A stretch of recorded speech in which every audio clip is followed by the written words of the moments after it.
Hello বন্ধুরা, কেমন আছেন সবাই? আমি মুর্শিদ। আমি কলকাতা থেকে এসেছি। আমি একজন বেঙ্গলি।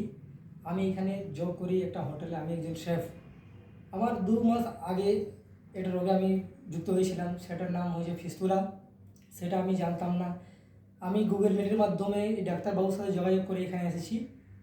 আমার অপারেশন হয়ে এখন মোটামুটি 2 মাস হয়ে গেছে। আমি এখন আলহামদুলিল্লাহ অনেক ভালো আছি এই ডাক্তারবাবুর সাহায্য নিয়ে।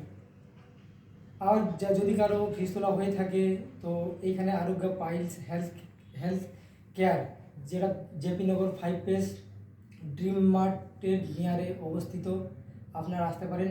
এই যে অনেক ডক্টর নাম শেখ আবদুল্লাহ, অনেক ভালো ডাক্তার, অনেক ভালো চিকিৎসা করে। আমার এনার কাছ থেকে আমি এখন অনেক সুস্থ হয়েছি। আমাকে অনেক ভালো ভালো বেটার ফিল করছি। আর যদি কারো ফিস্টুলা হয়ে থাকে নিশ্চয়ই এখানে যোগাযোগ করুন। আপনি গুগলে দেখতে পাবেন, আপনি গুগলে সার্চ করবেন আরোগ্য পাইলস ক্লিনিক হেলথ কেয়ার নামে। এটা নেট মেডিকেল সোশ্যাল মিডিয়াতে অবশ্যই এটা যুক্ত। আপনারা এখানে এসে যোগাযোগ করুন। আলহামদুলিল্লাহ সবাই আমার পাড়া সুস্থ হয়ে যাবেন।